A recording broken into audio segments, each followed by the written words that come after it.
Meus irmãos e minhas irmãs, vos saúdo com a paz do Senhor. Sou o professor Gesiel Costa e este é o seu canal, o canal EBD Ação. O canal feito especialmente para você, professor e professora, alunos e alunas, para que possam acessar e ter acesso aos nossos subsídios para a lição dos nossos jovens. A juventude cristã está estudando nesse trimestre um assunto pentecostal. E os assuntos pentecostais elencados aqui na lição são de grande importância para o entendimento do nosso jovem e a permanência deles em buscar cada dia mais a ação do Espírito de Deus na sua vida. E o nome da lição do jovem é O Vento Sopra Onde Quer. Uma lição extraordinária, uma lição abençoada, e com certeza os alunos da Escola Dominical estarão cada dia mais ou no final do trimestre enriquecidos com esses detalhes das lições que vem abordando sobre este assunto. Agradeço a você que é inscrito no canal, agradeço pelos seus comentários, pelos likes, pela ativação, pela divulgação. Nos ajude cada dia mais a melhorar a nossa participação nas redes sociais. Você que não é inscrito, te convido a inscrever-se no canal. Inscreva-se, dá uma curtida, dá um likezinho, divulgue o nosso canal, acesse as playlists que estão disponíveis para você ter acesso aos demais vídeos postados dos trimestres passados. Assista, divulgue, comente, nos oriente e nos ajude na divulgação da Palavra de Deus. A lição de número 6, 11 de novembro de 2018, tem o título O Dom de Língua. E o texto do dia está escrito em 1 Coríntios 14, 13, onde está escrito: pelo que o que fala em língua estranha, ore para que a possa interpretar.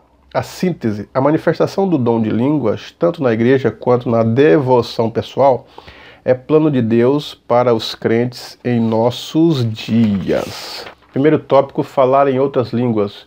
E o primeiro subtópico, as línguas de Marcos 16. Quando Jesus Cristo falou em Marcos 16, né, falarão novas línguas, pegarão na serpente, se beberem alguma coisa mortífera, não lhes fará dano algum. Falarão noutras línguas, chamado de línguas... Essas línguas, como já falamos em outra lição, pode ser a xenolalia e a glossolalia, que são, às vezes, línguas que ninguém conhece. Parece-me que são umas línguas sobrenaturais, ninguém entende, a não ser pela interpretação. E pode ser as línguas, no caso de Atos 2, que eram línguas mesmo terrenas, que as pessoas falavam e os que conheciam a língua, falavam aquele dialeto, entendia muito bem o que os discípulos estavam falando. E na atualidade, hoje também, existem pessoas que não estudaram nenhum idioma terreno, todavia, quando receberam a ação do Espírito Santo, o mover do Espírito, e falaram noutras línguas, falaram línguas terrenas, e as pessoas que as conheciam se identificaram com a mensagem. Eu sou testemunha disso porque já vi isso. Uma certa época, um novo convertido estava pregando na praça e eu estava ali esperando uma condução. Quando de repente ele, na mensagem, falou em línguas, e alguém que estava passando na hora parou. Esperou terminar o culto e a mensagem do pregador. E foi até ele e disse: onde você aprendeu a falar o árabe? Ele disse: eu não falo árabe. Inclusive o irmão era muito simples. Ele falou assim: você fala porque você falou isso e isso para mim. E ele entendeu que aquilo era o mover de Deus, então pregou a palavra de Deus para aquele senhor. Então as línguas, às vezes, pode ser uma língua terrena, como também pode ser uma língua que ninguém conheça. Não é uma língua dos anjos, porque se fosse língua dos anjos, Paulo diz assim: o que fala em mistério com Deus. O que fala em línguas, fala em mistério com Deus e ninguém o entende. Então, se as línguas não forem terrenas e forem um mistério, nem os anjos sabem, nem o diabo, nem o demônio, porque eles também falam a língua dos anjos, porque foram anjos outrora e agora são anjos caídos. Então quem fala em línguas fala em mistério com Deus. E mesmo que Paulo diz assim: ainda que eu falasse a língua dos homens ou a língua dos anjos, quer dizer, ele não falava a língua dos anjos. Todavia, quando ele escreve isso, ele diz isso, ele já é batizado com o Espírito Santo. No segundo subtópico do primeiro tópico, o ensino paulino a respeito das línguas. Então Paulo ele está ensinando as pessoas a fazer uso do dom de línguas e da interpretação das línguas. Então ele está dizendo para a igreja de Corinto que aquele que fala em língua durante uma reunião se ele falar público, se tem uma mensagem, ela vai ser transmitida em línguas, que haja a interpretação. Se alguém vai pregar em línguas, ou entrega uma profecia em línguas, ou uma mensagem para a igreja em línguas, que estas línguas sejam interpretadas, que haja intérprete. Se não houver, quer dizer, aquela mensagem ninguém entendeu. Porque Paulo diz que as línguas edificam-se a nós mesmos. Mesmo que a gente fale em línguas, ou conforme o terceiro subtópico do primeiro tópico, ele fala da oração em línguas. Orar em línguas, o nosso espírito é edificado, porque quem ora em línguas fala em mistério com Deus, e Deus edifica o espírito de quem está falando em mistério. Todavia, quem está ouvindo não entende nada, então não valeu de nada a mensagem, porque ela se tornou insignificante. Então Paulo está dizendo que seria melhor alguém falar a profecia ou a mensagem ou algo em línguas que as pessoas entendam, do que algo que ninguém chegue a entender. Agora, se houver intérprete, aí está correto o uso da interpretação das línguas com o dom de línguas. Então são fatores que os jovens precisam se atentar para isso, descobrir que mistério que é isso, a diferença entre o batismo com o Espírito Santo, o dom das línguas, conforme Coríntios 13. Então fazer essa diferenciação, entender esses pormenores, o objetivo e as funcionalidades de cada um, que são totalmente diferentes, e a ação dos dois na vida da igreja. Segundo tópico, falar em línguas na vida pessoal. Primeiro subtópico, falar em línguas com Deus. Quem fala em línguas, fala com Deus.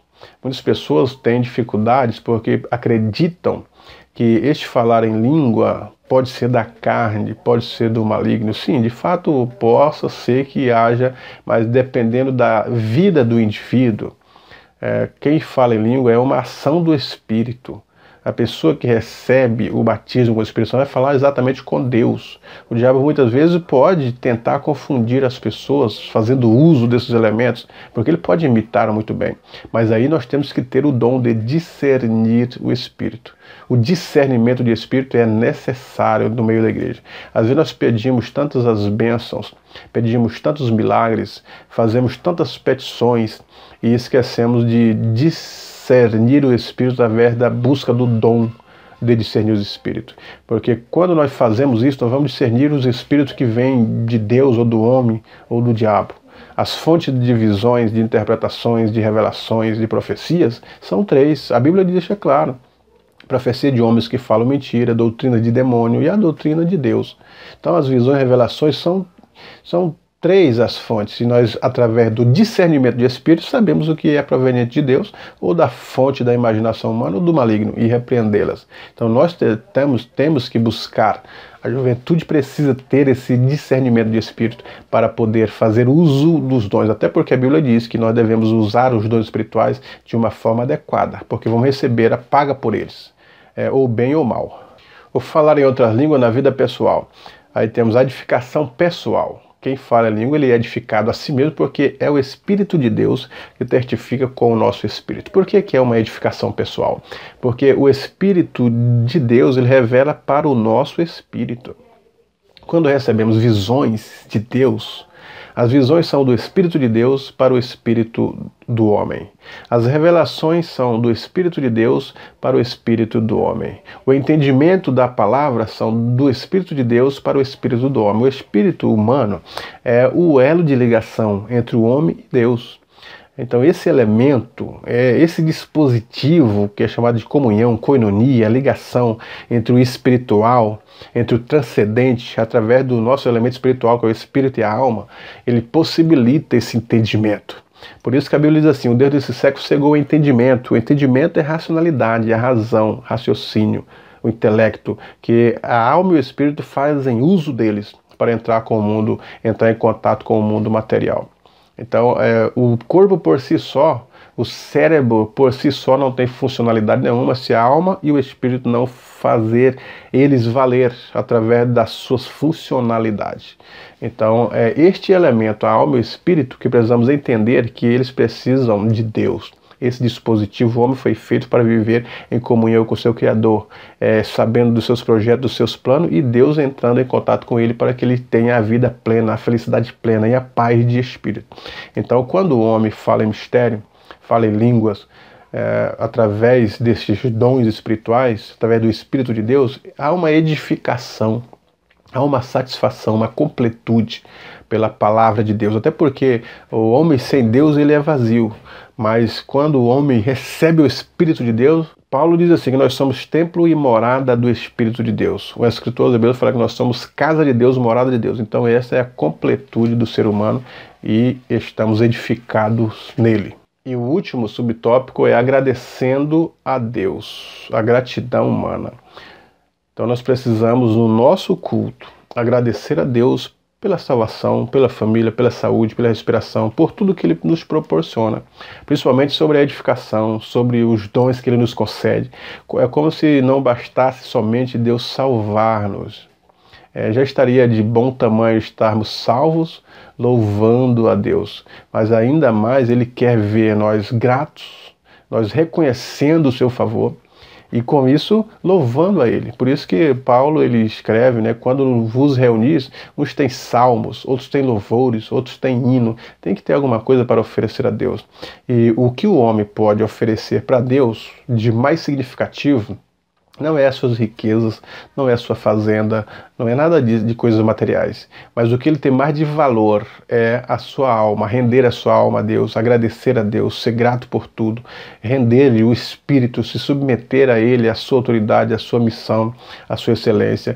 Então, quando assim fazemos para com Deus, o homem ele se torna completo. Então, por isso que quando no nosso culto nós temos esse reconhecimento, através da intelectualidade humana, através do nosso pensamento, da nossa inteligência, nós nos desprendemos e nos prostramos diante de Deus e rendemos de culto, graça, louvor, agradecemos, somos eternos, choramos, buscamos a sua presença. E isso é o fator que precisa para o homem estar em comunhão completa com seu Criador e satisfeito com a paz de espírito e a satisfação espiritual.